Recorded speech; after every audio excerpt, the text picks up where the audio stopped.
सर्दी की रात थी। गांव की गलियां कुहासे में लिपटी हुई थी।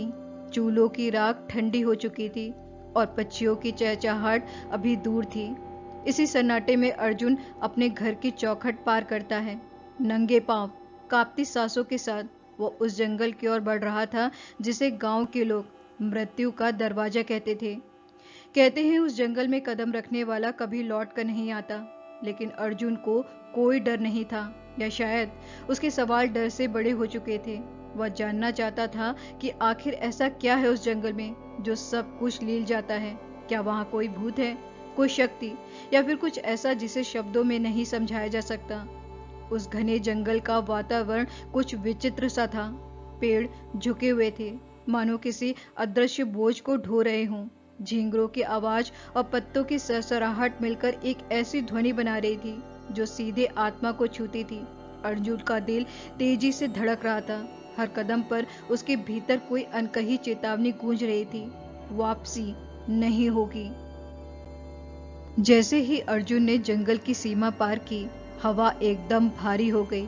उसे लगा मानो वह किसी और ही दुनिया में आ गया हो। पेड़ों की टहनियां उसके रास्ते को छूती, जैसे किसी पुराने रक्षक की उंगलियां।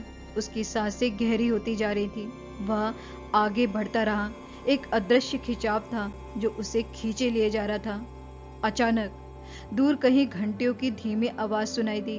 वह आवाज किसी पुराने मंदिर की प्रतीत हो रही थी। अर्जुन ने आवाज की दिशा में कदम बढ़ाए और कुछ ही दूर पर एक टूटे फूटे मंदिर के अवशेष नजर आए। मंदिर के सामने एक बड़ा बरगद का पेड़ था जिसकी जड़ें जमीन से ऊपर उठकर मानो किसी कथा को बयां कर रही थी। मंदिर के भीतर एक वृद्ध साधु ध्यानमग्न अवस्था में बैठे थे। उनके शरीर से एक प्रकाश सा निकल रहा था, पर उनकी सांसें स्थिर थी। अर्जुन ने धीरे से पूछा, बाबा, आप यहाँ क्या कर रहे हैं और इस जंगल का रहस्य क्या है? साधु ने आंखें खोली। उनकी आंखों में बहुत गहराई थी। साधु ने अर्जुन से धीरे से कहा, तू वही है जो अंतिम सत्य की खोज में आया है। यह जंगल तुझे तेरे भीतर लेकर जाएगा, वहां जहां तू खुद से भी अनजान है। मंदिर के पीछे एक पत्थर का पुराना दरवाजा था। साधु ने उसकी ओर इशारा किया। उस दरवाजे के पार तुझे अपने सभी प्रश्नों के उत्तर मिलेंगे, लेकिन याद रख, जो भीतर गया वह वैसा ही नहीं लौटता। अर्जुन ने बिना रुके दरवाजा खोला। एक सकरी सुरंग दिखाई दी जो नीचे जमीन के गर्भ में जाती थी। वह आगे बढ़ा। हर कदम के साथ दीवारें सिहरती, जैसे कोई उसे छू रहा हो। सुरंग के अंत में एक गोलाकार कमरा था और उसके बीचों बीच हवा में तैरता हुआ एक विशाल चक्र था, रोशनी से बना पर फिर भी ठोस। चक्र लगातार घूम रहा था और उससे एक अजीब गूंज निकल रही थी। अर्जुन ने हाथ बढ़ाया। तभी एक भारी आवाज गूंजी, इस चक्र को छूने वाला अपनी आत्मा की गहराई तक जाएगा। क्या तू तैयार है अपने सत्य से मिलने को? जैसे ही अर्जुन ने चक्र को छुआ, वह अचानक एक अंधेरी शून्यता में चला गया। वहां ना तो कोई जमीन थी, ना कोई आकाश था। कुछ था तो सिर्फ असीम गहराई। वहां उसका पूरा जीवन आंखों के सामने घूमने लगा। बचपन की हंसी, माँ की ममता, दोस्त का धोखा, उसकी नाकामियां, उसका अहंकार, उसका डर। अर्जुन अब धीरे धीरे समझने लगा था कि वह विशाल चक्र केवल किसी मशीन का हिस्सा नहीं था, ना ही यह मात्र कोई रहस्यमय यंत्र था। वह स्वयं ब्रह्मांड का प्रतिबिंब था, जीवन और मृत्यु के बीच एक अदृश्य पुल जो हर जीव की नियति को जोड़ता है। जैसे जैसे वह चक्र की गति और ऊर्जा को महसूस करता गया, वैसे वैसे उसके भीतर की जड़ता टूटने लगी। उसने पहली बार महसूस किया कि मृत्यु, जिससे मानव सदा भागता रहा है, वास्तव में कोई अंत नहीं बल्कि एक द्वार है जो जीवन को उसकी पूर्णता में देखने की शक्ति देता है। मृत्यु उस क्षण का नाम है जब जीवन अपने पूरे अनुभव के साथ शून्य में विलीन हो जाता है, ठीक उसी तरह जैसे नदी समुद्र में समा जाती है। अर्जुन ने अपनी आंखें बंद कर ली। उसके भीतर जैसे सदियों से जमी डर की परतें पिघलने लगी।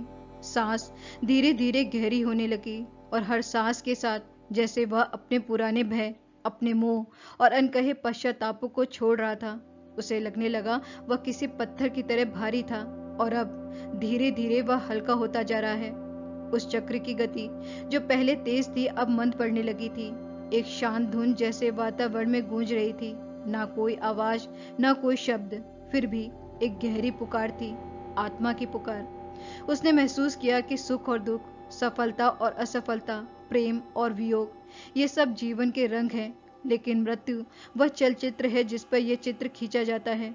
जब तक हम मृत्यु को स्वीकार नहीं करते, तब तक हम जीवन के हर रंग को अधूरा ही जीते हैं। उसने जाना कि सच्चा आनंद जीवन को उसकी समग्रता में अपनाने में है, बिना चयन के, बिना प्रतिरोध के। जैसे जैसे यह अनुभूति उसके अंदर गहराती गई, वैसे वैसे उसके चेहरे पर एक अनुपम शांति फैलती गई।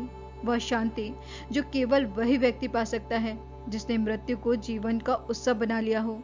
अब अर्जुन न जीवन से भाग रहा था, न मृत्यु से डर रहा था, वह सिर्फ हो रहा था। इस होने में ही उसे पूर्णता मिली, जिसे लोग जीवन भर खोजते रहते हैं। अर्जुन की आंखें खुली, वह फिर से मंदिर में था। साधु अब खड़े थे, उनका चेहरा चमक रहा था। साधु बोले, तू जान गया कि मृत्यु केवल अंत नहीं, एक आरंभ है। जीवन को पूरी तरह स्वीकार कर लेना ही अंतिम मुक्ति है। अर्जुन ने साधु को नमन किया और जंगल से बाहर निकल आया। गांव में सब उसे देखकर चकित थे। वह अब भी वही अर्जुन था, लेकिन उसकी आंखों में ऐसी शांति और समझ थी जैसे किसी ऋषि की होती है। वह अब लोगों को बताने लगा कि मृत्यु से डरना नहीं चाहिए, बल्कि जीवन को पूरी तरह जीना चाहिए, कि मृत्यु भी मुस्कुराकर स्वागत करे। जो मृत्यु से नहीं डरता वही सच्चे अर्थों में जीवन को जानता है, और जो जीवन को जानता है वह कभी नहीं मरता। यह रहस्यमय जंगल कोई बाहरी स्थान नहीं है, यह हम सभी के भीतर है, जहां डर, मोह और अज्ञान छिपे हैं। और अर्जुन की तरह जब कोई साहसी आत्मा उस जंगल में प्रवेश करती है, तभी वह जीवन का अंतिम सत्य जान पाती है। तो ये थी कहानी अंतिम दरवाजा, जो भीतर खुलता है। कहानी अगर आपको पसंद आई है तो इस वीडियो को लाइक करिए, शेयर करिए, लाइफ का डमरू के इस यूट्यूब चैनल को सब्सक्राइब करिए और साथ में बेल आइकन को प्रेस करना जरूर याद रखिए, ताकि आने वाले वीडियोस के नोटिफिकेशन आपको टाइम पर मिलते रहें। इस वीडियो में इतना ही, फिर मिलते हैं एक नए वीडियो में एक नई कहानी के साथ। तब तक के लिए आप अपना ख्याल रखिए, अपनों का ख्याल रखिए, खुश रहिए, मुस्कुराते रहिए और जिंदगी में चाहे जो भी हो जाए हमेशा पॉजिटिव रहिए। शुक्रिया।